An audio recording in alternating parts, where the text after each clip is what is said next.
Welcome to the Village Oak Tree Stories and Poetry. I'm Terrance Ó Domhnaill, your scéalaí, back with more stories and poems from authors around the world. I know it's been a couple of weeks since I've read any stories of poetry, but I've been busy lately with other projects outside of media, or podcasting in general, if you want to get to that. If you're listening to this on WAA Radio, you know that they have been running older shows while I've been on a break. As I mentioned on my last show a couple of weeks ago, this is how things will be this year. I've got other projects I got going on. So for today's show, I have another episode of the Grave Diggers of Orpheus, Chapter 12, a dystopian future story, and the first chapter of a new fantasy from a medium writer. I will save Chapter 2 for the next time I read stories for everyone, plus 2 poems that I think people will like. So gather around once more and let me read to you under the shade of the village oak tree. As I said, my first story is picking up where we were last time, The Grave Diggers of Orpheus. This one's Chapter 12 by Catherine Elaine. Their shabby gravedigger uniforms were perfect for the setting. Captain Derrick and Joe blended with the usual crowd of the bar perfectly. The place was trash. A lousy bar at the very periphery of the civilized regions of Orpheus. Beyond the nearby hills was an open war zone almost completely covered by the red mist known as the rebel territory. The government made everyone believe that there was nothing but parasite-infested ruins on the other side, though the rumors suggested the rebel forces were rebuilding cities and growing in numbers. Derek and Joe sat by the bar sipping cheap whiskey. Joe small talked with the android bartender. Their man wasn't there yet, but he would arrive shortly. He was one of the regulars, and the bartender claimed to know him well. Derek felt uneasy all the while, though. Everything appeared fine. The few customers were drinking in corners, minding their own business.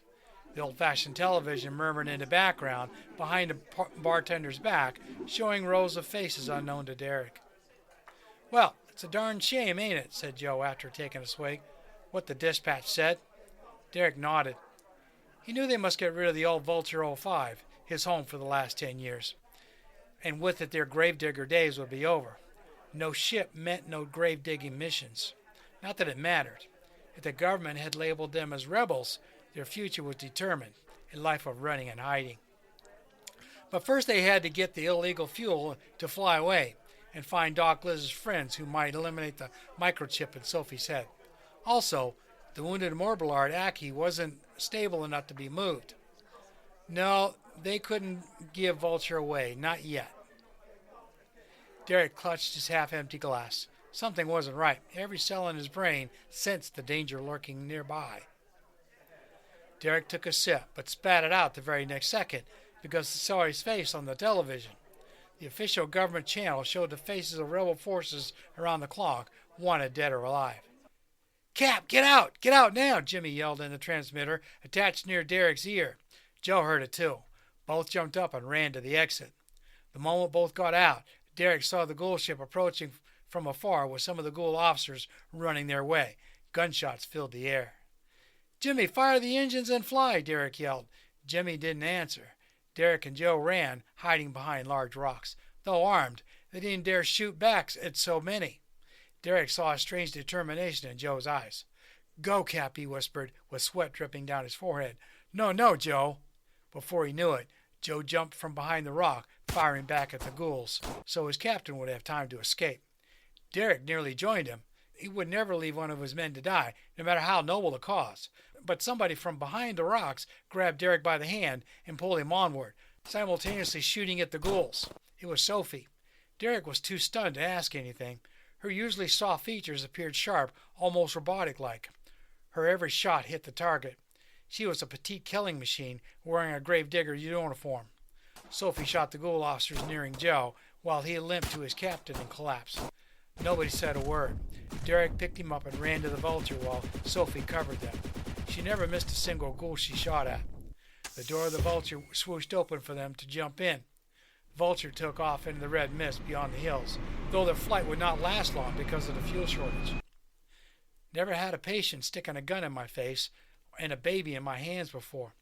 "You live and you learn," Doc Liz murmured angrily while examining Joe's state. The medbots hovered around, taking his vitals. What do you think you were doing? This is the first time Derek had ever raised his voice addressing a woman. He yelled in Sophie's face. Both stood in the corridor, still trying to catch their breaths after escaping into the ship. Saving your lives, you idiot, she yelled back. There's nothing left to save here, said Doc Liz. Joe's dead. My next story is from the Substack channel, here's a Substack page called Vindigators, entitled Steel People by Ken W. I woke up alone on the beach, masked in clouds of spray. When I sat up, the rising tide hit me in the face like a frozen sheet. I snatched my leatherback off the sand where I'd been using it as a pillow and ran up the beach into the dunes. In the darkness, I tripped on driftwood and strands of plastic. I found her at the top of a dune with a little driftwood fire sputtering and her pale skin aglow in its weak light. A blanket was around her bare shoulders and her bushy hair fluttered in the breeze. When she saw me, she threw it sideways into the sand and scooted over. You should have woken me before heading for high ground, I said, and sat beside her. She shrugged. You don't sleep much, and I wanted to leave you. That part was true. I didn't like closing my eyes, because that brought back memories from better times. I crossed my legs and leaned on her shoulder. So, yes, she said, and raised a dark, thin eyebrow. Think we'll see turtles this year? I twisted to look up in the sky. The glitter band still shined. I remember hearing from someone that it would be a few years until most of the satellites started running out of power. We saw them last year, I know, but we hadn't seen them the year before that, I said. You worry too much, she said. She jabbed a thumb into her chest. I think they'll be there. I think we've finally gotten past the worst years. I didn't share her optimism. Mabel had grown up in what we used to call a driftwater community. She was used to living the way our ancestors a millennia ago did, worrying one season ahead. I'd come from a skyscraper somewhere that no longer existed. I'd seen humanity lose everything. Want to try sleeping more while the fire's still going? She said with pride at her flickering blaze of damp twigs. Of course. Thank you for the fire. It's lovely, I said. We lay back and fell asleep with the sand warming our backs and our bare bodies pressed together, arms entwined to warm our fronts. The next morning, the ruined Dallas skyline poked from the mist. I paused from packing up camp, counted the great car colleges. 7. Missing one, I counted again. One of the big towers must have fallen over last night, I said and pointed. She counted 2. We didn't hear it. I always missed the Steel People buildings falling over. I wanted to watch one go. She kicked sand in frustration, and the wind blew it back on us. I smirked at her, for I'd seen many buildings collapse, and she'd always missed the great ancient towers toppling, shedding debris as they went for one reason or another. She aimed her next sand kick at me. We ate our last bits of hog jerky for breakfast. Then we headed off up the Caribbean coast. We wore our belongings around our waist and belts, and over our shoulders in a poncho and leather backpack. Humidity was seething, and perspiration had condensed in our bodies in seconds. We each carried a spear in one hand and held each other with the other, our fingers intertwined, rubbing salt into each other. The Dallas metro coast unfolded before us. Empty shells of houses sank into the newfound water. How loud was this all? When it was alive, Mabel said. I wanted to tell her I was from a completely different city called Boston, and cities up there were older, colder, and far more compact. Except she'd scowl and say the Steel People worried about things that didn't matter. I said, very loud. There were cars roaring all day and night. The only break was when the smog came in and muffled everything, the sky turned black. I know what smog looks like, she said. Tell me about something prettier. At night, all the shop signs glowed neon red and blue and pink in the sky. You could see all those logos dancing in the sky, I said. I looked back at her and saw a little smile. It was so beautiful. Around noon, we came upon a herd of seals resting on the beach. The plastic was piled high around the edges of their territory. As we stalked them, I wondered who'd gone through the trouble of doing all that work to protect the seals, till I saw a large bull grab a car fender and haul it into the pile. We picked out a young female with no calf in sight. Then we jumped her.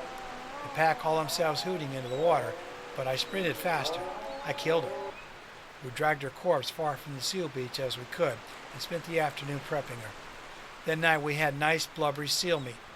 Maybelle left as much fat as she could on. Fat's good for energy, she said.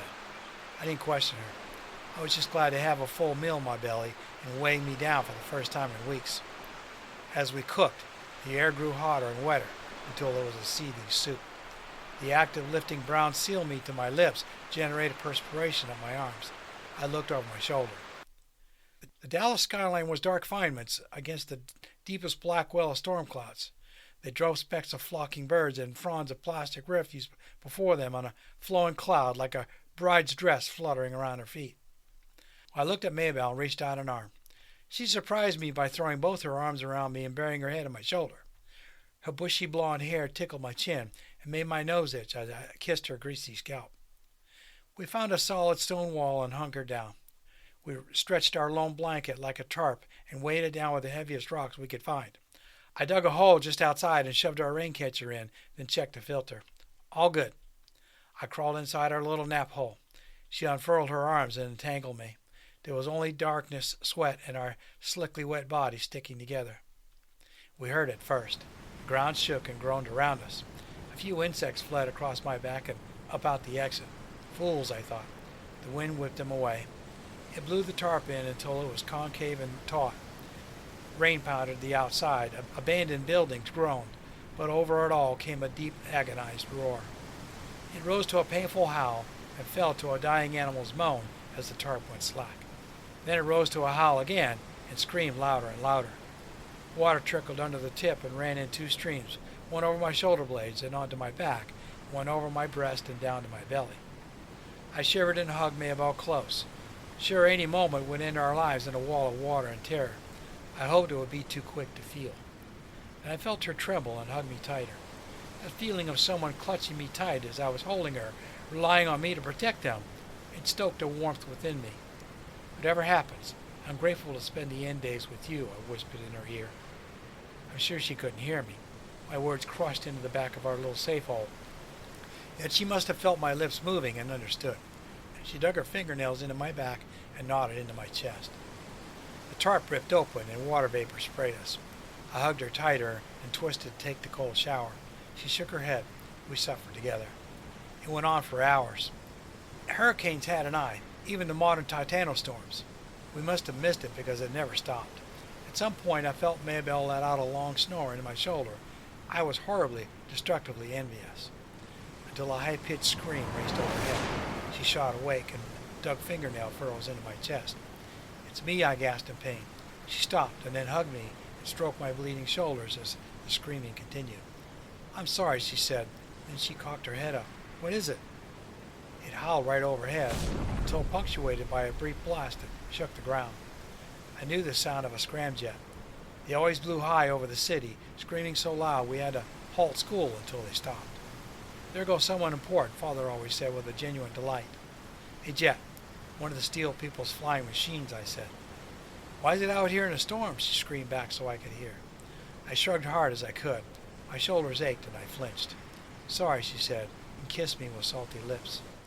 As she did that, the winds died off into a gentle hum. We held together, locked eternally as trailing blasts of wind blew. We fell asleep soon as the gaps were long enough. I awoke cold and wet, with a finger poking my chin. Damon, Maybelle said. I opened my eyes and a white light blinded me. Ah, I said as I clamped my hands over my eyes. It's just the sun, silly. We survived, and we've got a full water catcher. She poked me down to my chest and pressed her palm over my sluggish heart. I crawled out and splattered into a puddle of mud. I came up in a crouch and breathed in cold, fresh air. The sky was pale gray, and a faint film of rain covered us all. The hurricane had blown away all the smog and left fresh virgin coolness on the morning breeze. It kissed my skin all over and gave me the strength to stand. I could clearly see the jagged ruins of slow-sinking high-rises all around. The gulf itself had risen by several feet, so all the dunes we trekked across 2 days ago were little islands as trash gathered around them like reeds in my fingers.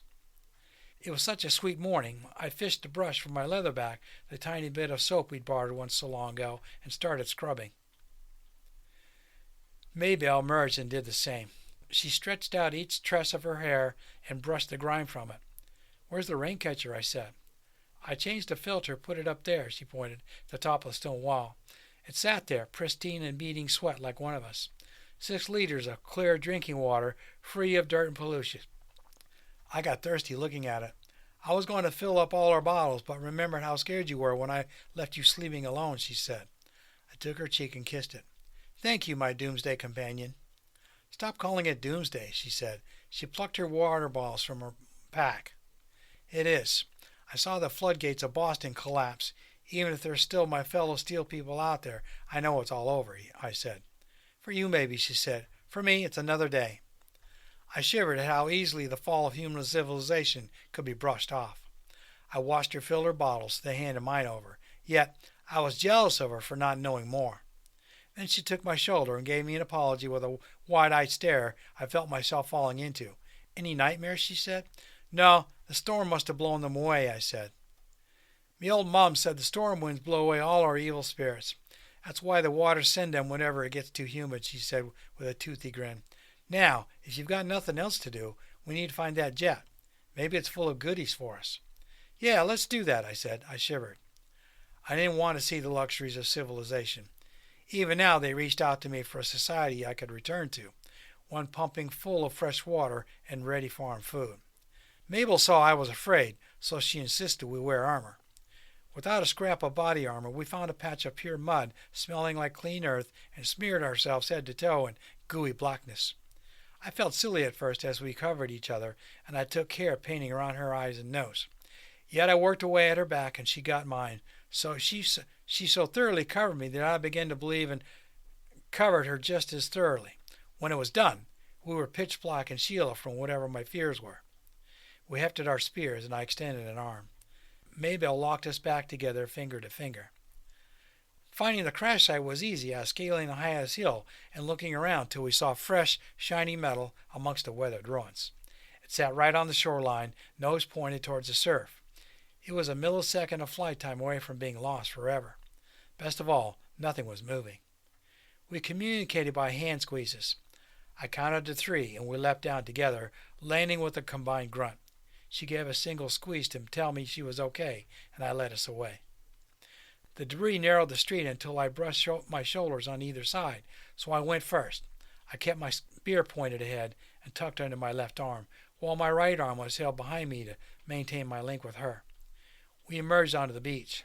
The acidic stench of burnt plastic and electronics reached my nostrils. I wrinkled my nose and pressed forward. Ugh, the smell of evil, Mabel said. Close enough, I thought. We circled the wreck, dipping our heels in the warm water. The ship was a luxury skimmer. It had a sharp nose like a fox's and sleek body. 2 short, rigid wings extended out its sides to engine pods, except one wing had folded beneath the wreck. The other stuck into the air, its engine leaking dark oil into the ground. The cockpit was polarized, so we couldn't see within. I grabbed my other best tool from my pack, a crowbar. The heat-resistant paint had peeled around my hands and the tip. The cockpit had been jarred loose, and there were plenty of gaps. I jammed the crowbar in and grabbed the end. Mabel came in and planted her hands under mine. We threw our bodies into it. The cockpit groaned, then released its cargo with a final crack and a jolt that threw us down into the sand. Mabel leapt up first. By the time I was up, she had her spear aimed at the cockpit. The pilot wore a neon orange flight suit. She was slumped in her seat. Brown blood dried around her eyes and nose. Already I could see her face purpling and smell the rot in her. I studied her suit and the writing. Where was she from? Where was there still civilization that hadn't been consumed by Earth's fury? The medicine bag should be behind her seat, Mabel said, and climbed inside. The cockpit was barely big enough for 2 people, but she went in head first and contorted herself around the seats. Couldn't help but grin at her long limbs sticking around to shove herself into the confines. Here we go. Her triumphant grin blazed bright as she yanked the red bag free. There should be emergency rations, too, I said. I planted a foot on the empty cockpit's chair and leaned over the dashboard. I tried the navigation computer. It was splotchy with busted diodes, but I clearly saw the outlines of the Mississippi River and the northern states. I felt frizzy hair tickle my shoulder. I shivered. Do you miss home? She said. Maybe, I said. It's okay, she said. Then she clambered up past me. I couldn't find any food. I felt around under the dashboard until the glove compartment popped free. 2 black bundles came out, and I snatched them up. There, emergency dried food. It's not quite seal meat, but, I said. If we're hungry enough, it'll be good, she said. She perched on the edge of the dashboard, her sandals bending beneath her feet as she expertly held her balance. Is that all we can get? Yes, I said. We should bury her. Her soul is just sitting there alone, Mabel said. I looked from the dead pilot to the gray sky. I wondered if someone had set out to find the lost ship. The pilot had a few worry lines around her cheeks. Her brow was obscured by the visor and virtual reality view set of her helmet. Her mouth was slack, as though she'd gone down impassively trying to right her craft and clear the hurricane to the very end. Let's do something quick, I said. We buried her in a car debris and shoved a smashed landing strut straight down at the headspace. Mabel locked us together again. We bowed her head. She muttered something under her breath. I waited until we were on our way, fresh supplies and barter bait bouncing along our backs before breaking the solemn silence. Mabel, what did you say to her? I said. I just asked her not to be stupid anymore and fly into storms, Mabel said in a soft, completely serious tone. I nodded back. Simple and understandable. We headed along the shore until it rose along the bones of a concrete building into a steep cliff. We clambered to the top and were stunned by the brightness of the yellow rays. Wow, I said. I stopped us short and wheeled around to look at the noon light. Dallas towers were child's fingers reaching up to shield their eyes from the light. The city around them, a mess of smashed melons and running water. I was suddenly incredibly tired, so I sat down. Mabel sat down with me and clutched my hand into her lap. I found myself cold and shivering as I huddled up next to her. It was beautiful. The curve of her body hunched over, chin craned to survey the doomed plains, was beautiful. We'll stay on this side of Dallas and go straight up. We can track the river until it leaves the city behind, right? Mabel said. Yeah, definitely. The water will get pure after we pass it, I said. There should be at least one tribe out there. Maybe there'll be a river talker, Mabel said and looked at me sharply. I looked back at her butterscotch brown eyes. She didn't know what butterscotch was. I closed my eyes. I knew why the pilot had flown into a hurricane. Someone had ordered her to. I knew what they'd do if she refused. Is a river talker for the dead pilot? I said. No, I want one to marry us so our souls can be bound together forever, she said. She leaned back and waited, worriedly, for me to come to her. Yes, I said, and came running. I don't ever want to return to whatever's left of the Steel Peoples. I want to be with you forever. I shivered harder as I severed all my last doubts. She kissed me with wet, salty lips. I caught her cheeks and kissed her back just as hard. Her fingers gripped the sensitive insides of my elbows until my arms twitched. Beads of perspiration ran down my skin under my poncho, sending rivulets of mud trickling down to pool at the creases of my elbows and at my waist. A building somewhere in the distance groaned and imploded with a roar. Mabel kissed me harder. What a perfect place to be, I thought. So, before I get into the other stories, let me read a little advertisement here. This week, I'm going to promote WAA Radio. And so I want to invite everyone to listen to the Village Oak Tree Stories and Poetry. It may or may not be coming on again at Monday night at 11 p.m. Eastern Time at Reese Across America Radio. They said something about, because I was doing a name change here, that they may put it on a different time frame. So we'll have to wait and see what they do. At this point, let them do what they want. I give it to them free of charge. So search out www.reaseacrossamerica.org/radio by typing in the word Reese in these mobile apps, iHeartRadio, Odyssey, or TuneIn, or find them on a web browser to listen to the show and support WAA Radio. That's Whiskey Alpha Alpha Radio for anybody who understands the phonetic alphabet. Reese Across America is a nonprofit radio station in Portland, Maine, USA, that supports veterans programs and organizations. By tuning in, you're helping to support veterans across the U.S., so search them out, enjoy the shows they have to offer, and thank a veteran while you're at it, no matter where you are in the world, because veterans are veterans everywhere in every country and not just in the United States. Now, my third story this week is called Cast into Darkness, Leora's story, Act 1. This is written by Mitch, but he had a bunch of help with some editors on a publication called Blue Pencils. There was no time to think, no time to even scream. The world shrank to the pounding of her heartbeat, the rush of blood in her ears, and the sight of Ulrich's grimy fingers outstretched, reaching. Leora knelt in a patch of wild thyme that clung to the chalky earth beneath the forest canopy. She let her fingers drift through the delicate, fragrant leaves, feeling their soft resistance. A tiny purple flower caught her attention, and she plucked it, the scent rising to greet her, familiar and bittersweet. It filled her head and cleared her mind. Tendrils of loose brown hair fell around her face, brushing her cheeks and tangling around her neck as she dragged her half-filled basket closer. She hated having used that heavy old thing, but it was sturdy and strong, even if it made her shoulders ache to carry it in the forest. Perhaps she would ask her father to make her a lighter one when he came back. If he ever came back. The thought surfaced unbidden, stealing Leora's breath. She gasped at the weight of it. He had to come back. The war would end soon. It had to. He was strong, a good fighter. He would return. She knew he would. She began to collect more of the herb. The familiar routine relaxed her aching shoulders. Here, among the grasses and the trees, it was always the same. The solitude, the peace, the slow rhythm of her own breaths. This was her sanctuary, her refuge from the noise of the village. Her thoughts continued to drift to the meals she would prepare, onions sizzling in butter until they turned a rich golden brown, their aroma filling the air and mingling with the earthy scent of the thyme she had just picked. The herbs would crackle and release their oils, the savory perfume mixing with the buttery sweetness. Maybe a bit of lamb to make a hearty stew. Mother would love that. She always did. The thought of the lamb, tender and rich, simmering in the pot made her mouth water. Once she gathered enough thyme, she'd look for rosemary, its sharp smell already seeping into her thoughts. No one should have been this far into the woods, not here where sunlight filtered through the trees and silence hung like a gentle curtain. That was what made the sudden sharp crack of a branch behind her so startling. Leora shot to her feet, her basket clutching against her chest, her shoulders aching from its weight as she spun around.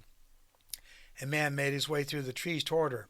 He was tall, stooped, and moved with an unnerving familiarity. Recognition crawled up her spine. "Ulrich," she said, her voice tight. The name tasted bitter, like ash in her mouth. Greasy hair clung to his forehead, and a grin that was more grimace than a smile twisted his lips. "Now, what have we here, eh? Is it little Leora, so far from home?" His voice sounded kind, but she heard the malice oozing between the words.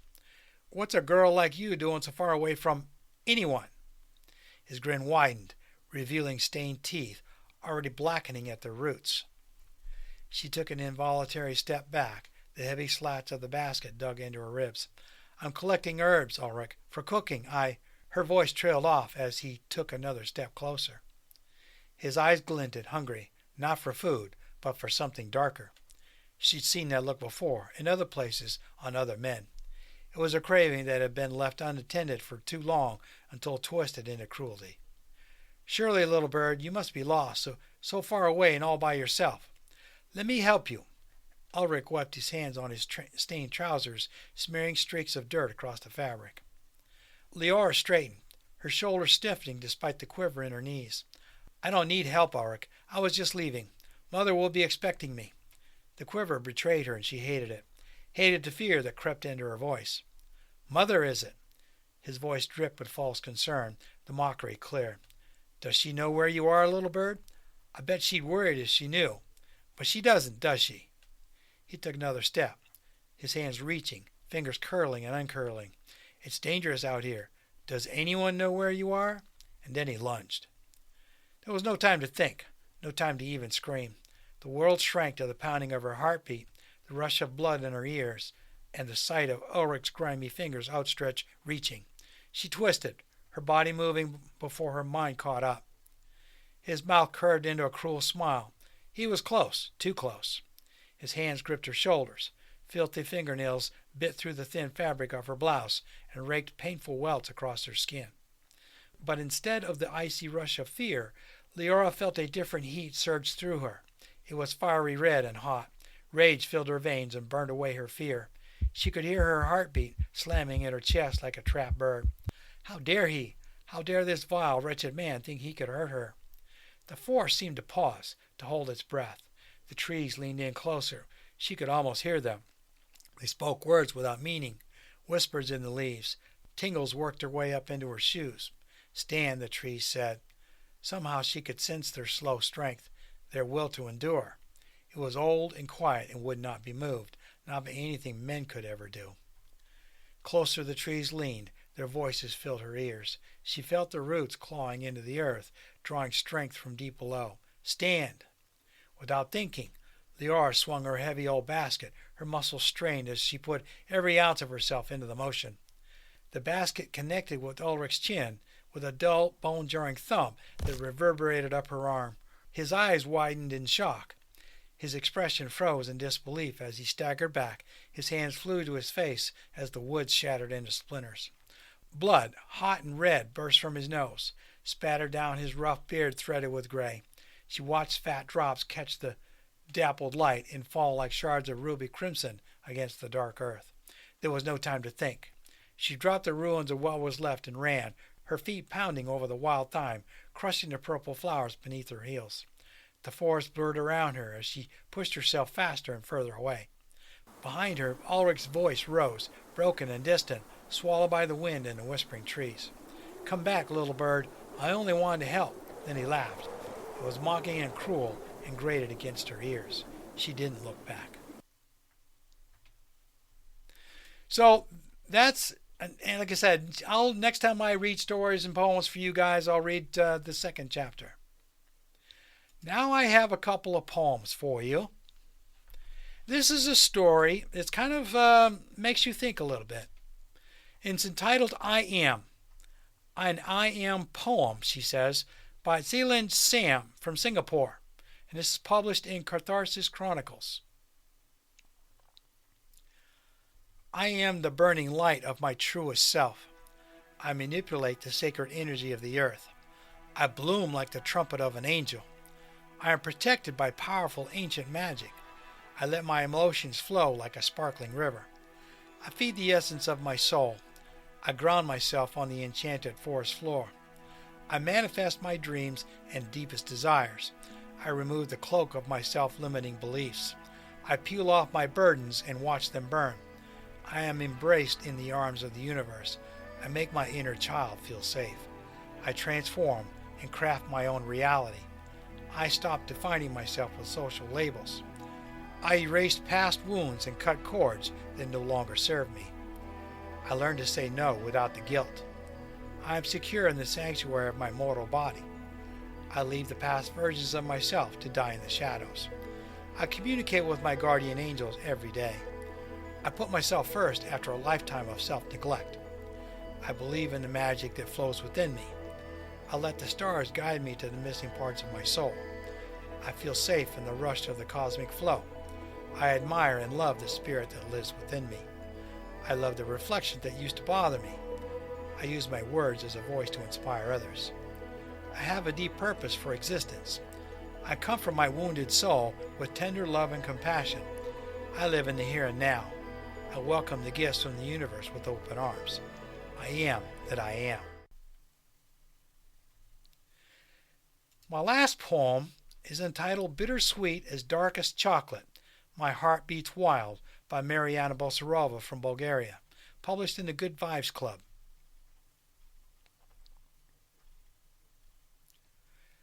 The night enfolds my shadow's fleeting line. The stars begin their passionate ballet. In silver dust they scatter on their way, and crown this sinful world with lights divine. My shoes I carry softly in my hand, and wander through dimensions wide and vast. The night's a shadow, trailing close and fast. Its steps my own, as if by fate they're planned. I breathe the darkness deeply every time, and taste a fleeting moment on my lips. To live right here, right now, I take the risks. My heart beats wild, alive, in its own rhyme. I spin and twirl beneath the starlit dome. My bare heels tap a rhythm on the ground. The world's a fairy tale where I am bound, a weird silhouette looking for a home. I melt into the night without a trace. This bitter sweetness lingers in my veins, and secretly I'll steal through cosmic planes, a fragment of a star's glorious grace. So thank you for joining me today. I appreciate you listening in here. And I'll be back here maybe in a week or two. I don't mention it's going to be next week because I'm working. I'm doing a bunch of work and it's Thanksgiving. But maybe in a couple of weeks I'll have some more stories for you and find some more poems. So with that, I'll talk to you later. Sláinte. Guru Mahagat. Thank you for listening to the show today. I hope you enjoyed the variety of stories and poems again this week. If you like the show, please like, subscribe, and reply, as this goes a long way towards reaching more listeners around the world. As a Shanke, I hope you will allow me to continue delighting you with a story or poem here under the crown of Biha. Maybe they will bring you a smile, take you away from your troubles for a time. As I say goodbye this week, I wish to leave you with this Irish blessing as you go about your day. May your path rise up to meet you, and the sun warm your bonnet as you walk down the lane to the pub. May your friends and relations bring you a pint after you retell these stories and poems I give you here. Slán go fóill. Goodbye for now.